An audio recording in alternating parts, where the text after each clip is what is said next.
welcome to Tea and Strumpets, a Regency romance review. I'm Zoe. And I'm Kelsey. And today I wanted to bring a piece of news that I found in the romance world. First, it's involved with a new release or an upcoming release that didn't make it onto our anticipated release list this year because it was just announced. I don't believe this author has spoken about it before this month, but it's from one of my very favorite authors. It's from Courtney Milan. So she has a new book coming out, not the book that was maybe going to come out in February, but a different one. Ooh, that's exciting. And I'm really excited about this book. And so I wanted to share it with everyone. If you haven't already heard, it comes out on September 22nd. So that's a week and a half after this episode airs. So Very soon. It's super relevant. And it's called The Duke Who Didn't. And the cover features 2 Asian models. So I'm very excited. And when I read the synopsis, the main character, her name is Chloe Fong. And definitely, from that name, I was like, oh, she's of Asian descent.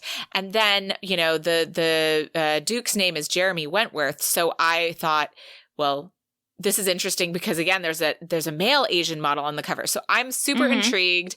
I know Courtney is going to do a brilliant job with this story. And it's really cute. So I'm going to read a little snippet of the synopsis for us so we can get excited about it. All right. Tell me more. Miss Chloe Fong has plans for her life, lists for her days, and absolutely no time for nonsense. 3 years ago, she told her childhood sweetheart that he could talk to her once he planned to be serious. He disappeared that very night. Except now he's back. Jeremy Wentworth, the Duke of Lansing, has returned to the tiny village he once visited with the hope of wooing Chloe. In his defense, it took him years of attempting to be serious to realize that the endeavor was incompatible with his personality. All he has to do is convince Chloe to make room for a mischievous trickster in her life, and then disclose that in all the years that they've known each other, he's failed to mention his real name, his title, and the minor fact that he owns her entire village. Only one thing can go wrong. Everything. I love it. I'm really into it. I know, right? I was like, it's just everything I love from Courtney Milan. The characters already are flying off the synopsis. I love it because he's like, yeah, I know you want me to be a serious guy, but that's not who I am. So you just gotta accept who I am at my core. I love it. Opposites attract. I love opposites attract. So super cute. That one's always a good one. Yeah, and she also had an update on The Devil Comes Courting, which was another book that we were really excited about reading, which also featured a Chinese heroine or a half Chinese heroine. But basically, she has an update on her website, so I recommend you go there if you want to hear the full thing. But she's kind of just reorganized her website, taken some things down. She had structured the entire Worth Saga series on her website, and basically she said that was actually kind of slowing her down, impeding her, making her feel guilty for not having things yet. And so she is working on The Devil Comes Courting. And according to this update, she is hoping to have a release date announced by the end of September, but she's still not sure about that. So, we've got one book coming out right now. And I think this is great. And I think that one thing as readers that, just like we are all in our millennial and maybe not millennial brains, but we're all very much constant consumers of content and we need the next thing now. We're not very good at waiting. But honestly, one thing I've always liked about books is you get to the end of a series and you're like, oh, but there's another one. I just have to wait for it. And then you kind of forget about it. And then suddenly it comes upon, you're like, oh, look at this magical thing that I had forgotten I was waiting for. And you get to fall in love with it all over again. Exactly. And I think that's part of the joy of being a bookworm. You have to wait for it. You get caught up and then you have to wait for the next thing. And in between, you can go look for next thing. Because I will say I experienced this joy when I was looking at Kindle sent me a thing about Amazon Reads to look forward to this month or something like that. And then it was Evie Dunmore's new book. And I was I had completely forgotten. Of course that's coming out. Yes, now I know what I'm going to be reading. Now it's just something I got to look forward to. Absolutely. Yeah, it is. I totally agree. And I feel like with romance, we're so spoiled because we do get so much more volume of books and generally a lot quicker than many other genres. For example, fantasy. I've been waiting for the third book in my very, very favorite fantasy series for many years now. Like I think it's approaching the first book was written 10 years ago, or more. So anyhow, it's been a long time, guys, and I really look forward to when that third book comes out. But I do have a different fantasy series where the fourth book is coming out in November, and they're always like 1,000 pages long. But it is exciting because it's been 2.5 years since the last book. And so now I get to, again, lose myself in that world and rediscover all the things that I've kind of forgotten because there's a lot in there. Yeah, as it's a fantasy. And I'm just like, I really am looking forward to it. So great point. Really great point. Yes. But that is not what we're talking about today. Today, this is a book you can buy because we've already bought it. Yes. Today, we are going to be reading the second book in a series by Elisa Brayden, and that book is titled The Truth About Cads and Dukes. And as Elisa Brayden was a new author to both Kelsey and I and to this podcast, we have her basic bio, because that's where we like to start with authors that we haven't read before. Yes. So we're going to learn a little bit about Elisa. And it says, reading romance novels came easily to Elisa Brayden. Writing them? That took a little longer. After graduating with degrees in creative writing and history, Elisa spent entirely too many years in, quote, real jobs, writing t-shirt copy and other people's resumes and articles about giftware displays. But that was before she woke up and started dreaming about the very unreal job of being a romance novelist. Frankly, she figures better late than never. Elisa lives in the gorgeous Pacific Northwest, where you're constitutionally required to like the colors green and gray. Good thing that she does. Other items on the like list include cute dogs, strong coffee, and epic movies. Of course, her favorite thing of all is hearing from readers who love her characters as much as she does. Aw, I love it. Me too. So I like that she said the very unreal job of being a romance novelist. So perhaps she's really feeling like her job isn't a job nowadays. But it's fair though, because there's a lot of jobs out there that like don't feel like real jobs. You've been there, but like when I started in horses and had to tell people like, oh yes, I went to college. I have a degree in political science. Oh, great. Now what do? I work with horses. I decided to just take a complete left turn and just do it this way instead. Well, I went to college. I got a degree in horses and horses. So yes, you did. That didn't feel like a real degree. But anyhow, now I'm working in technology. How did that happen? Left turns abound, guys. Yes. Let life take you on those left-hand turns. Let it, for sure. And let's pull right into our main tropes for today. Our first trope that I have written down, I feel like this is a trope. We've encountered it before, literally with this name. So I'm calling it a trope, the plain Jane trope. Our main character's name is Jane, and she's referred to as plain. And I think we've seen this before. Yes. So the other tropes are marriage to save a reputation, a prank gone wrong, and a long one here that I kind of ranted about. A man who thinks his desires are too terrifying for his delicate wife. Yes. The uncontrollable passions that the woman's delicate sensibilities just cannot handle. Seriously. So we're going to be dealing with that. Yes. And our main characters today are Lady Jane Huxley and Harrison Lacey, the Duke of Blackmore. So shall we begin? We shall. Our story begins with a prank gone horribly wrong, as pranks are often wont to do. Lady Jane Huxley finds herself trapped and surrounded by a horde of men after she has tried to break into a London townhouse to retrieve a family heirloom for a friend. But since that so-called friend is there amongst the revelers, she knows immediately that this just isn't bad luck, and that she's utterly, thoroughly ruined.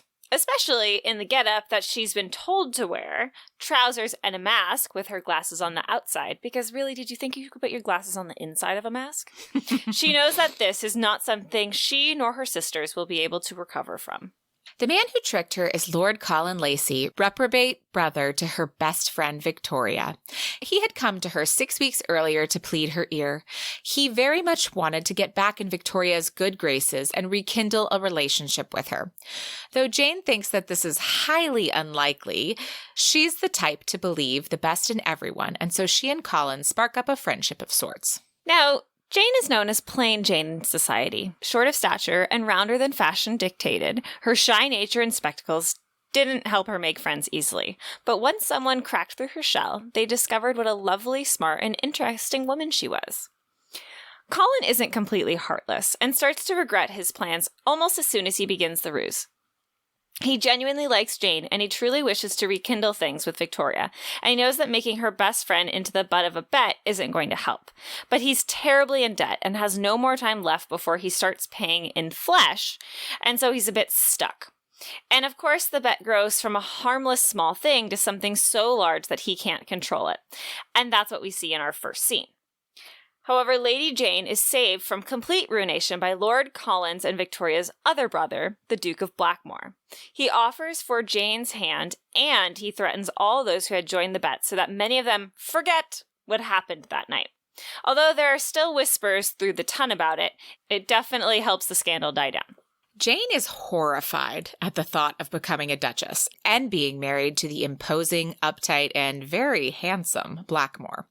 But she knows she has to go through with it so that her sisters can have success on the marriage mart. The only times that Jane and the Duke have met in the past have been disastrous, in Jane's opinion. He's happened upon less than flattering moments and has responded to her comportment with disdain. He's also a good foot taller than she is. Victoria, however, is excited and insists that Jane will come to love Harrison once she cracks his shell and gets to know him. His icy shell is just that, a shell. But Jane is dubious.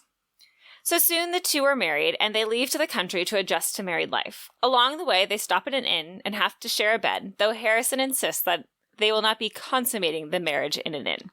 However, after they wake up entangled the next morning, with his hands caressing her breasts, he makes sure to get separate rooms for the remainder of the trip.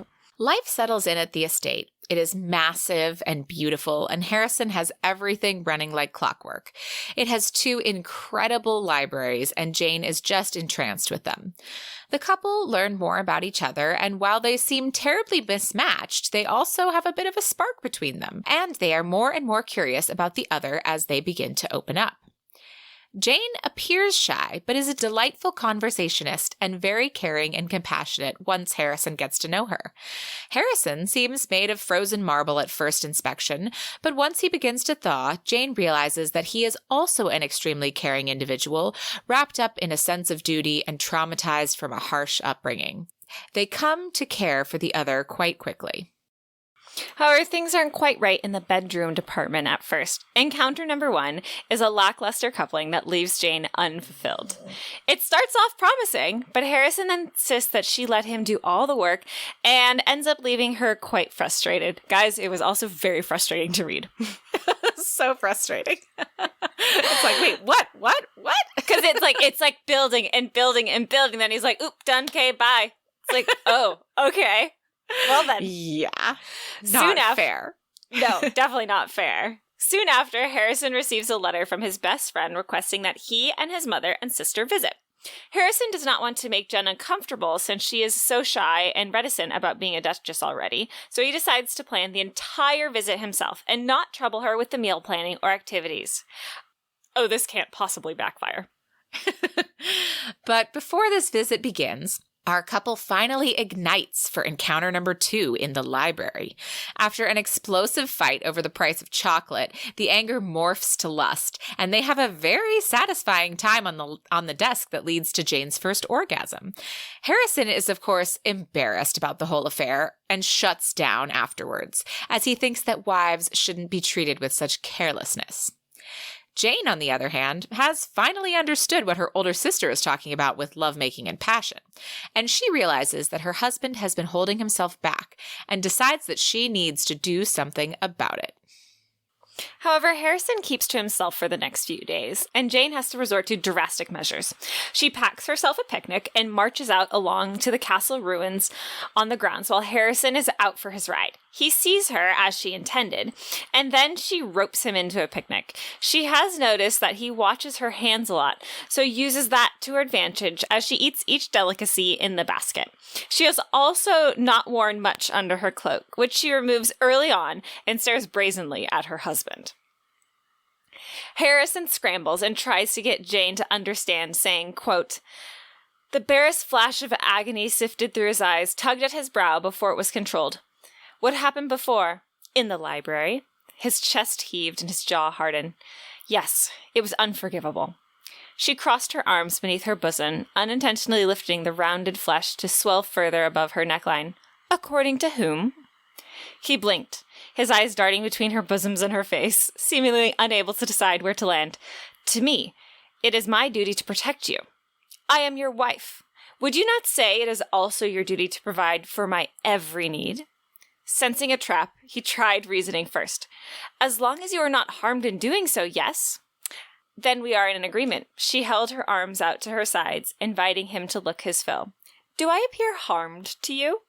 And though Harrison is still wary, Jane doesn't back down. Finally, he admits, quote, "What I want from you, it is not appropriate to demand of a wife. Is it not conceivable that you are exaggerating the delicacy of my sensibilities a bit? You don't understand." "Then I propose a solution," she said, as his eyes came up to meet hers. "Tell me your desires, describe them, one by one, and I shall inform you if anything you say causes me offense. Surely words are permissible, if only to establish where the boundaries lie." "Words are powerful, Jane. With your love of reading, you should know this better than most. We shall leave them here, at the castle then. They will live among the moss and the ravens. I give you this promise. Whatever you say to me here shall remain ours alone, and should you desire, we need never speak of it again." And so Harrison describes his desires. And needless to say, not one of Lady Jane's sensibilities are the least bit disturbed. So they have a very satisfying encounter number 3 amongst the ruins. Sometime soon after this, Colin arrives at Blackmore. Harrison's threats for the ton to forget the bets they had made at Jane's expense had worked. Except that Colin hadn't received the necessary funds to pay off his debts. So now he had thugs on his trail and had nowhere else to turn but to try his brother. Harrison insists that he won't give Colin anything, but Jane, seeing his pitiful condition, begs Harrison to reconsider. This causes a serious rift between the two, but eventually he lets Colin stay in the gamekeeper's cottage to recover before he sets off again. Their fight leads to angry sex, and they have encounter number 4 in the office. However, all is not perfect yet with our hero and heroine, and things backslide again when Harrison's best friend Lord Dunstan and his sister and mother arrive a day later. The visit is quite dismal as Lord Dunstan's sister, Lady Mary, and her mother ruthlessly and slowly wear Jane down. Lady Mary was probably the woman that Harrison would have or should have married, and she knows it and is bitter about the loss of the duchy. Jane and Harrison also have their first real big fight during this visit, as she finds out that he has planned everything when she tries to take the reins and is told she is not needed. This makes Jane feel terrible, as though Harrison doesn't believe she's capable of even the basest responsibilities of a duchess. And with Lady Mary wearing her down, she's extra vulnerable.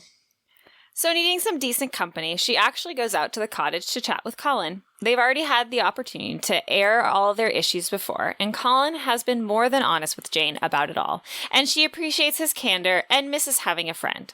So she's gone out there for conversation and also to help Colin by giving him her pocket money, enough to save that he can pay off his debt and hopefully start a new life for himself in America. Colin refuses it, but Jane leaves it on the table before returning to the estate. However, Jane doesn't make it back, and instead is abducted by a man who has been watching Colin. He thinks that she is his doxy and doesn't believe she's a duchess because she simply doesn't fit the description. Eventually, she is saved from this blackguard by Harrison and Colin, and Harrison decides to give Colin the money to pay off his debts and head to America to keep his family safe. But after this event, things go downhill for our couple again. Harrison was scared by how scared he was to lose Jane, so he gets all icy again. And during this, they are still hosting guests. Lord Dunstan and his family are still around, but now they have been joined by Lady Jane's family and Harrison's sister Victoria and her husband. And when Victoria arrives for a visit, Jane finds her backbone a bit, and the two dispose of Lord Dunstan and Lady Mary. However, try as she might to get her husband to unthaw, Harrison keeps his distance. In an epic fight between the two, he admits that if he were married to Lady Mary, he would not treat her like he is treating Jane. But of course, we readers realize that it is because he wouldn't love Lady Mary, and he does love Jane. So, sigh. Quote, he pulled away from her, shaking his head. You cannot love me. So many admonitions, she said softly, chiding. I cannot love you. I cannot leave. Well, here are yours, my darling husband. You cannot prevent it. You cannot control it. You cannot control me. But Jane won't back down, and their tension leads to encounter number 5, where Jane insists, quote, what if instead of dousing the fire, she hooked her fingers inside his collar and tugged until his tailcoat began to peel off? We let it rage. And Jane continues to insist that he admit he loves her while she teases him into their lovemaking, which he does say, but is then terrified of what he said and feels the next day. Before all this, Harrison had been struggling with his inward thoughts and feelings and learning more about his terrible father from one of the guests.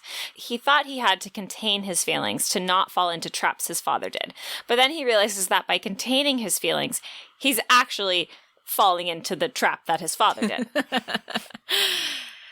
And after their explosive night, Jane realizes that she loves him too much to be this close to him while he's going through all of this mental stuff. His man drama, yes. So she decides to go stay with Victoria for a while. So she leaves the next day after explaining this to Harrison quite clearly. And the moment Jane leaves, Harrison realizes he's made a huge mistake.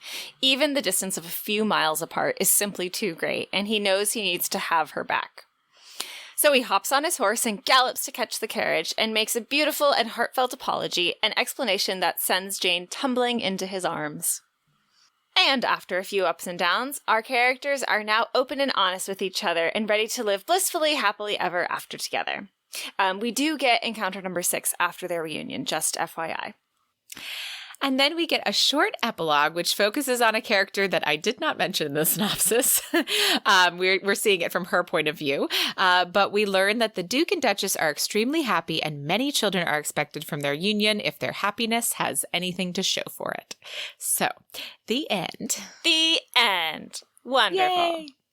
So, I want to talk more about this book that we read from a brand new author to both of us, a new book for both of us, a new author for both of us. But first, shall we adjourn to the parlor? We shall.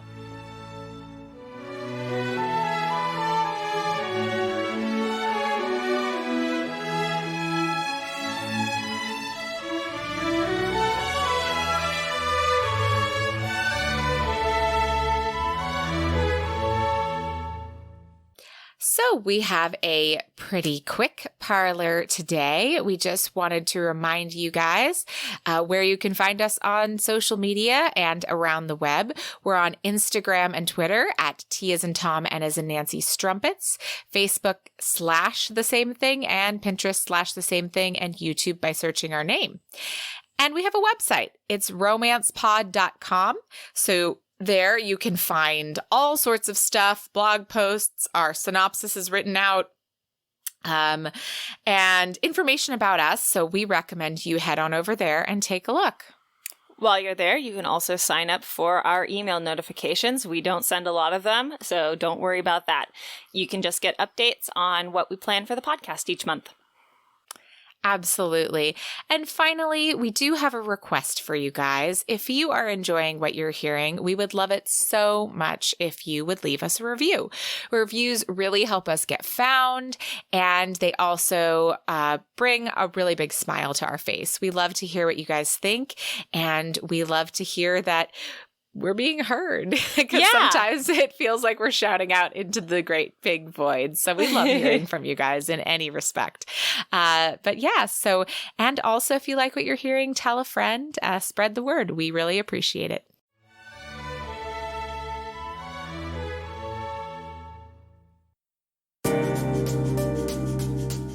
Hi, I'm Elle Penelope, and I'm an author of epic fantasy and paranormal romance, and also the host of My Imaginary Friends, which is part of the Frolic Podcast Network. On my show, you'll get a weekly look behind the scenes of an author navigating the publishing world, as well as thoughts and tips on creativity, inspiration, writing routines, and more. So if you're an established or an aspiring writer, or a reader who always wanted a peek into an author's life, you can find me at myimaginaryfriendsshow.com or wherever you get your podcasts. Now let's talk about this book.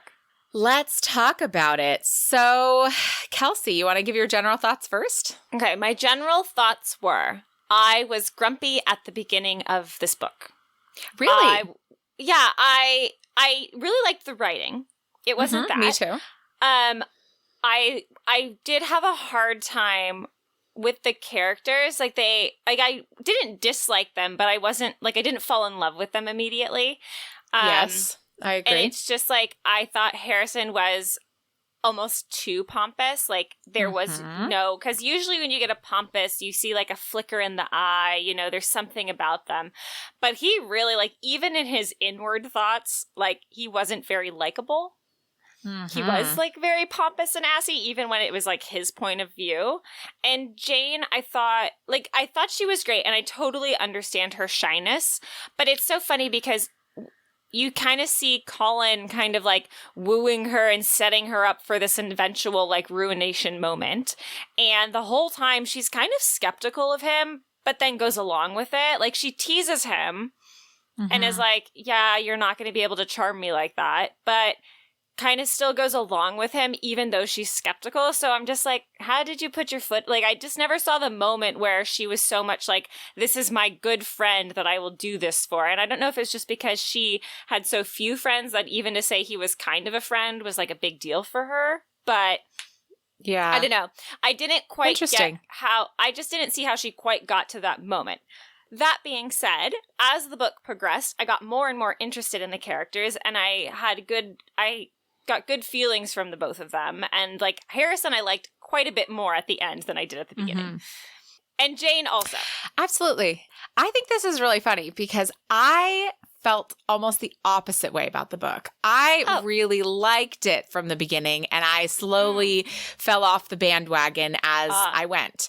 I also completely agree. I loved the writing. I thought the writing was great. Writing was great. And so I was I'm definitely going to read more from this author. Absolutely. I think there was just maybe a little bit of a disconnect with some of the character stuff. I think you're right on the right track there, where Harrison was a little too stoic and too unlikable in the beginning.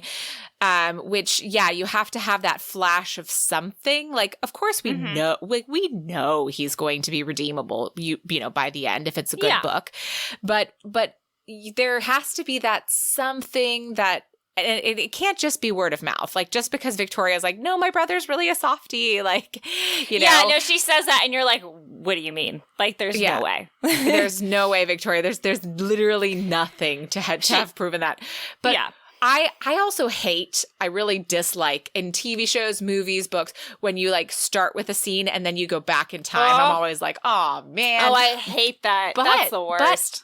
But she did that here and I didn't hate it. I agree with that. Actually, when it did that and then it was 6 weeks early, I was oh God. I was we're doing this. And then it actually went pretty quickly. Yeah, it went pretty quickly. It went very quickly. And they even kind of and then it kind of got to the point, and she didn't rehash the point of view of the whole scene. She just kind of was and now we're after that. Now we're ruined. And you had to be how did she do this absolutely outrageous thing? You had to have information. And so it was riveting to me from the beginning. Where I think I really got kind of meh about things. One is a small comment, which is that every chapter was preceded by, a snippet of italicized text. Those were so unnecessary. There was never not one that was necessary. No, they were all from the person whose point of view was in the epilogue. I read probably a few of them, and then I just skimmed them. I was this is not helpful. This does not advance the story. I cannot believe an editor let this get through. I tried to see, like, if there was, like, small little nugget that, like, played out in the chapter, and it never did. Like, never once did that little nugget, like, go into the chapter. They were completely superfluous. And they also talked to, like, a lot of it was, like, this character we really, like, I'm assuming we met her more in book 1. Probably. This is the second book, and I'm sure we met her more in book 1. And she is talked about in book 2, but you don't actually get to know her. But you have all these snippets that she says, and she's like, and it's almost like a Whistledown character. Yep, or a little meant bit, to be, yeah. or like, I or think a it's lady, like a Danbury. or a Lady Danbury. Yeah, she's meant to be like a Lady Danbury, but you don't really get any of her essence. And then it's all these quotes, and a lot of them are like to her son, who I found out later does have a book later in the series. Just so you know. Yeah, and I'm sure it's a great book. And I liked her character. She was funny when she was in scenes. And the epilogue is from her point of view. And it's delightful. It's so cute. I mean, it's very cute. However, I just, like, I've talked about this before with some of Julia Quinn's books where I was like, I don't think it needed, like, I understand she had Whistledown for a long time in the beginning and that was always great. But then she, like, did something in some of the books that really did not, like, there was at least one book that I was like, she just didn't need this thing here. I just was thinking about the progression of that because by the time we get to Gregory's book, it's literally just like, almost like a naming of the chapter, but it's like in which our heroine finds out some more interesting information. Yeah. But that was Julia like, Quinn, I see what you did there. But that was so much better. It was edited down from like 3 books before it, where it was like, this just is so unnecessary.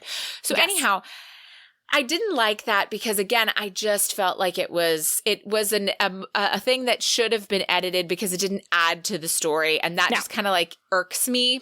Personal pet peeve, right? The thing that also just like really got me irritated as I read the book was the plain Jane thing. Like, we get it. I was over it. I was super over it. I was like, we get it that she's plain. But here's the thing. Anytime that you have a character who is described at the beginning as plain or, you know, not what society wants, or fat or chubby or rotund or too skinny or too busty or too anything, right? Like if they're described as not the perfect English rose at the beginning, there has to be something that by the end they have conquered that opinion of themselves at the very least. And that was never addressed with Jane. No, and that was the thing is like, and it was so interesting because for me, Jane, and this is where I got irritated with that character as well, was that it never quite, it was always this flip-flop. Like, she'd get stronger and, like, start to, like, be the strong person. And then, like, the next scene someone would say something so innocuous or, like, even just, like, maybe a tad mean. And instead of relying on all the things she had just done, she, like, reverted back to, like, She didn't do anything to Lady Mary and her mother until Victoria was there. And Victoria basically does it for her. Oh, yeah. And then even still, it's like, and then the two of them are gone. And then even Jane's, like, still like, oh, woe is me. Like, you know, I'm still the plain Jane. It's like, no, but you show all, and she shows all these super strong moments. When she walks away from the Duke, you know, in the end, like, that's a super strong moment. But it's almost undone 2 seconds later by her own inner thoughts. And she has all these super strong moments and these witty moments. And then it's just like undoes so easily. And I get maybe the whole idea is like, you can't overcome, like, you know, if it's been your whole life, like I get not overcoming it quite so easily. But it just went on too long to the point where there was never like, she never became the strong woman you know she was. Yeah. And it wasn't like, it wasn't just Jane. It was everyone else around her, too, that didn't see her as the butterfly instead of the caterpillar, right? Yeah. And so, and like, he doth protest too much. Like, there was a lot of him, the Harrison, kind of being like, well, but she's plain, and oh, she has a small, like, a nose that her spectacles barely fit on, and like she's constantly pushing them up, and yet somehow I'm attracted to that. And it was always in the writing the yet somehow I'm attracted to that. You know, it wasn't that he realized, like he then sees that as an endearing thing. It was always a but statement. And so I think that was the disconnect. Do you know what I mean? Yeah. Rather than, because we've seen great examples of this in other books. Mm-hmm. Well, and at the end, then when the lady we mentioned, the Danbury type character, Whitting something, I don't know. Willingham? I don't remember. Whitting something. It starts with a W, guys. She's Lady W. We'll go with that. She's like, oh, well, I always knew Jane wasn't going to amount to much. Like, she's just so plain. And then he's all mad at her. And he's like, no, she is beautiful and she is strong and she's a good duchess. And it's just like, it's too late. Yeah, it's like, well, she already walked out of your life, buddy. Like, well, and also the fact that Lady W, who is another, like, actually doesn't believe those things about her. Like, actually still believes, again, at the end, that Jane is just nothing. The only moment I really liked was there was that moment where she's like hosting this ball last minute and threw it all together in 3 days, and her mom comes down to be like, oh, do you need help with anything? And no, Jane's like, no, you're a guest, like, go enjoy yourself. And her mom's like, the one moment I saw was like, I am so proud of you. Like, that was like my one moment where I was really happy, but it still didn't transform Jane into this strong person. It's not like, suddenly her mom was like, I'm so proud of you. You become the woman I knew you could be. Like, this is what I've been pushing. Her mom did say that. Yeah, her mom said, you've become the woman I knew you were meant to be. Like, I knew this could be you. I needed you to believe it too, and I'm so proud of you. And that was a conversation they had. And yet, still, Jane, like, gets out of the ball and is like, meh. Yeah. It was just, again, like, I just wanted a little bit more from her because, again, like you said, there was so much strength that happened in moments, but then it just wasn't supported by everything around her, which is like when a character exudes strength and confidence, I think is the better word, right? When they exude confidence, people see them differently. And that's where I thought, like, it's not like she has to all of a sudden be beautiful, right? But like she has to feel good about herself. And I just never felt like she really had that full confident, coming out. Now, I'm not saying she has to all of a sudden be the outgoing duchess, because I feel like she could still be very shy and only let a few people into her circle and be a little bit more reserved, but still confident. You know what I mean? Yeah. And where I think that there's a book that I think did the opposite of this and made the shy person way too confident, way too fast, and a duchess. And never had any backslides. Like, she just all of a sudden decided she was confident and she went on and like it was fine. It's the new spoilers here, I guess. Well, it's not a spoiler, but this is my opinion on the new Eloisa James Wild book with Viola. She just is very confident all of a sudden and becomes a duchess and gets over her debilitating shyness very quickly. So that being said, I just want to be clear that that's not what I was looking for. I wasn't looking for her to like emerge and be like, I am Duchess now, hear me roar. But I just wanted her to be happy and confident. And she was sexually confident. Yeah, that department was like she was very happy with. Like, that was good. But yeah, I just felt like the book didn't support that. It just didn't. It was like. It kept having moments where it was like, she's a plain blah, blah, blah. And I was like, we're on page 300. How are we still here? Yeah. No. There's a lot. And I will say too, like, plot wise, it was a bit like it had a bit of moving parts going. Like, it was a bit convoluted, but at the same time too, she kind of drew it together and like, ended things where they like needed to end and she didn't elaborate. And then it actually got to the point where at the end I was like, what the hell happened to Colin? Yeah. Which is okay though, because now I find out that's the next book. But still, it was like, I literally got to the end and I was like, and then no one's worried we haven't heard from Colin yet. Well, who, let's be honest, is pretty irredeemable. Like, he had some bad stuff happen to him. I think for me, the redeemable quality in Colin came from the fact that he did not think he was redeemable. And I think that's where his redemption is going to come from, because he truly is like, I've done some terrible things. And honestly, like, I regret them. And I would do them over. But I get myself into these situations. He's like, when I went out to ruin you, Jane, like, I didn't like it from the beginning. And yet I was desperate. And my desperation and my selfishness overruled the fact that I wasn't comfortable with it. I mean, I'll be honest. Like, I enjoyed reading the character. I thought he was fun to read. But when you find out that the reason that Harrison wants nothing to do with him anymore is the fact that Colin knocked up Victoria's would-have-been sister-in-law and then wanted nothing to do with her, and she was a lady, and she ended up committing suicide. And then what happened was her older brother thought that Harrison had been the one to do this, and so they fought a duel, and he killed the Viscount. So the middle brother then became the Viscount. He then decided to get revenge by, seducing the sister. Yeah. And they end up getting married. So, and falling in love. Which I do want to read that book. That's book 1. But I want to read it too. Because they actually end up, because even Harrison, the guy who killed the brother, you see the interaction with the now brother-in-law, and it's actually a good interaction. It's oh, okay. Interesting. Because Harrison wasn't really at fault here, No. He didn't know why the other guy was calling him out. He just was being called out. And he's like, I didn't do it. And he didn't understand all the things that happened with it. But for them to really, for Victoria and Harrison and Colin to be a happy family and actually have commingling of families, I just see that as very, very difficult. Maybe not Harrison and Colin, but Victoria and Colin for sure, because her husband. Anyway, it's very sad. Maybe we're missing some information from book 1, and I just felt how is Colin? I mean, I definitely want to read his book, but how?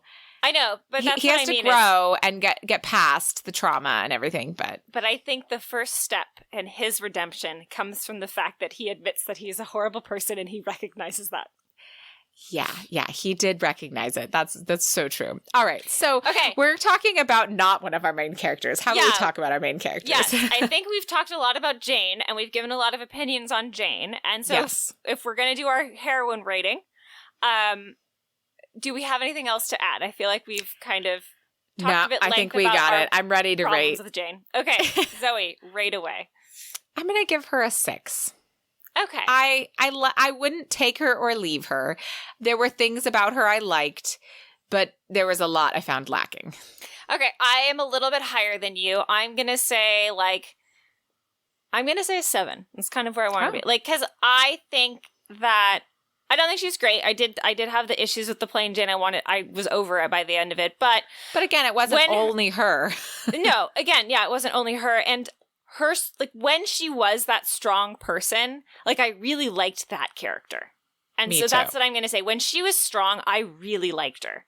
The other parts I could do without. So that's why I'm going to say a 7, because when she was strong, she was strong. I don't disagree. Okay. So how about Harrison?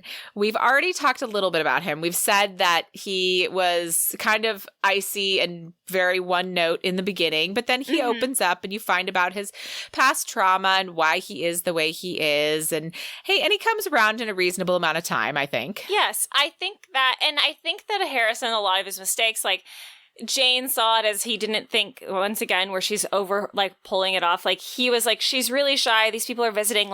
I'll do her a favor. And, because I'm sure she doesn't want to necessarily, I'm trying to give her a break because I know it's going to be stressful for her to just, be in company for so much. I want to give her, less, I want to give her a break about something. So, it came from a good place when he took over the planning of the visit. But it went sideways very quickly. Of course it did. But I think that there was cute moments later on. I think he definitely was definitely more redeemed by the end of it for me. At the end of it, I definitely liked him. But I'm still going to give him a 7 because I really didn't like him at the beginning. Oh, well, see, I just, again, thought he was fine kind of all over. I thought that he backslid a little bit too much after Jane was very open and honest with him and just you're fine. I give him a 6. Again, okay. I think he's better than take it or leave it. I just don't think he just doesn't do it for me. That's fair. And I think that's totally fair. I'm a little bit higher, but yeah, I think that I liked the Harrison that shone through at the end, but you're right. He did backslide quite a bit. I'm still going to stick with 7, though. So, fair enough. There we go. So do you have a favorite quote from this book? I'm going to give mine a favorite one, and this was a good one. This was the first thing I highlighted. And this was after they literally had just gotten married. And then she turns to him and says something, like, as they're walking down. She's like, well, let's get on with it, you know? And so the quote is, and that's when he knew. It was more than the relief of removing himself from the husband hunt. It was her, Jane. She was quite possibly the only woman who had ever challenged him so directly. She did not treat him like a duke. She treated him like a man, and one who vexed her as much as she did him. Yes. I mean, they did have chemistry, and they had their moments. Mm-hmm. It was really great. I liked this quote from even earlier when they end up dancing together at a ball despite the fact that she had already refused him, but her mother came at the wrong moment. And so they end up dancing. Mm-hmm. And she says to him, he is basically like kind of belittling her for not treating him as though his rank should respect. Mm-hmm. But she's just like over his pompous behavior. And for whatever reason, the anger of that kind of breaks through her shyness. And she's able to kind of like speak her mind to him. So she says, perhaps you are right, your grace, she said quietly. Perhaps I do not have the sense to tell a duke from a dray horse, but such a thing might prove easier if the former did not so perfectly resemble the latter's backside. Oh, that was such a good one. I loved that one. Yeah, and he's like, what? Yeah, I loved that one. That was a good that's one. Why he's even more intrigued with her as time goes on. Exactly. So, all right, steaminess rating. I thought it had some good chemistry. Like, I thought it was good chemistry. I thought it got like very steamy, but then it was just like the first 3 encounters I think were interesting because like the first one left you wanting, right? You were like, yes. Ah! And then the second one was like hot and steamy. And then the third one, she's like, I'm not taking this no more. We're at the castle ruins. Yeah. And then it was just like angry sex after that, you know, like, and then makeup like, sex. Mm-hmm. Or like, and she's like, I need to trick him into opening up more and like, you know, like I'm gonna, the I love you, pushing him to say I love you during sex. She like really pushed. I didn't like that particularly. So it got less steamy as the book went on and felt like it was like almost superfluous sex scenes to me. So I think the tea was a little cold. I was gonna say a good cup of tea that got cold too quickly. Yes, that is the perfect way to describe it. Mm-hmm. And we had 6 encounters. I may have missed one. I think it's 6 too, but if there was like one time where she talked about having sex, but there was nothing explicit, so I didn't count that one. Anyhow, the point is, a cup of tea that cooled down way too quickly. Agreed. So, feminist recap. So this is where I think a lot of my comments from before really come in because there were some feminist moments in this book, like really good ones. Yeah, like her really good ones. Really good supportive from castle sister, ruins. mom. Mm-hmm. Yeah, and the castle ruins, and when she's like, why don't you tell me? And if I am I love that scene. And then also like what she says at the end of that, where she says like, if we never want to speak of it again, like basically this is a safe space and it will only live here and it will only be between me and you. And the way she said that was like so powerful and, you know, so believable and so safe. But I just felt like the self-esteem stuff just totally counterbalanced that. And also, like, yes, guys said things to her too, but then the majority of the book at the end was like, you know, it was other women tearing her down. It was like Lady Mary and her mother just like basically being the rudest house guests on the face of the planet. Yeah. Because they're like, this should have been ours. And it's like, well, then fuck off then. Like, yeah. So it's hard for me to call this one an offender, but I don't feel like it's a supporter or it's neutral, because I think that if you're someone who reads this book who either has a similar figure to the way that our heroine is described and feels some insecurities, or you're a normal person who has insecurities about your body and you've had similar situations happen in your life, like you're not going to feel empowered at the end of it.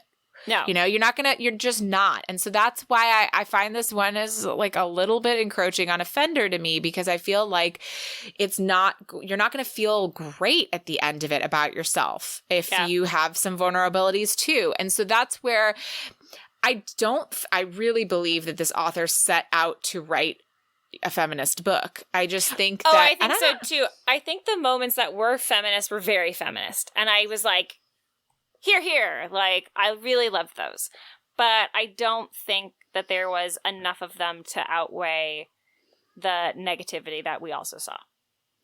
Yeah, and this was written, I think, in 2015, unless that's a different edition, which, if that's the case, 2015 is pretty current. You know what I mean? So I just feel like it could. I think she just missed the mark and missed that little bit of a confidence part for our main character that I think could have made this way more stunning than I think so too. It was. Agreed. But overall, the book was a 7.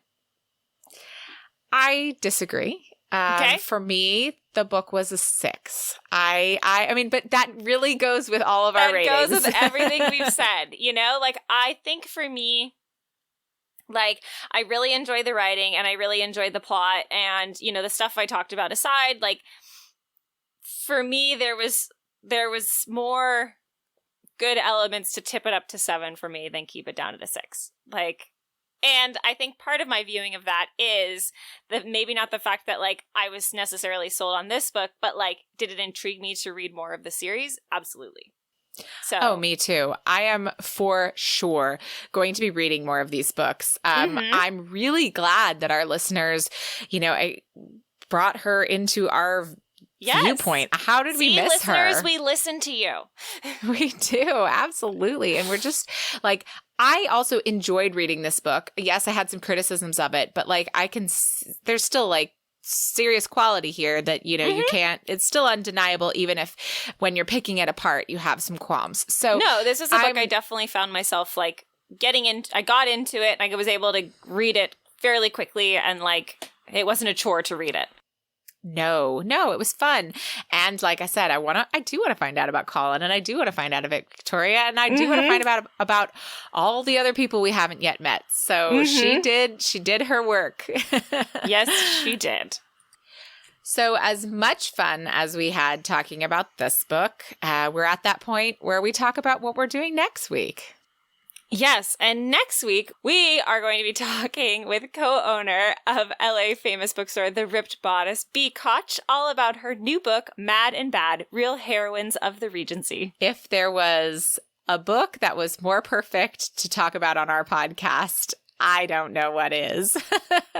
I don't think there is a more perfect one, except for, you know, all the other Regency romances we've already read. Well, yes, but I mean, this one is talking about real Regency figures, and I'm just excited to dive in, talk to her about that. We'll talk to her about other things. And if you guys have any questions you would like us to ask her, go ahead and get in contact with us through our email. Our email is romancepod@gmail.com. You can also find us on Twitter and Instagram and send us a message, because this episode will come out on Thursday, and there is a few days between that and when we're actually sitting down and talking with her. So there is time if you guys have some questions, things you want to know about The Ripped Bodice or about her new book or about her.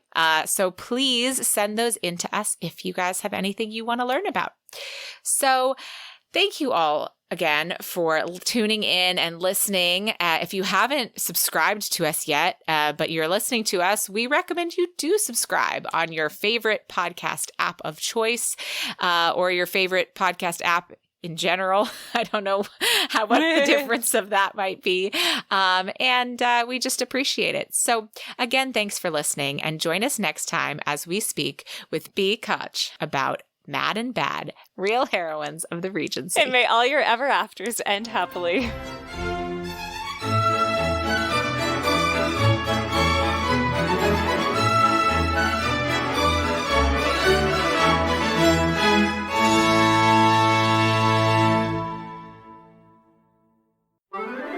Tea and Strumpets is part of the Frolic Podcast Network. Find more podcasts you'll love at frolic.media/podcasts.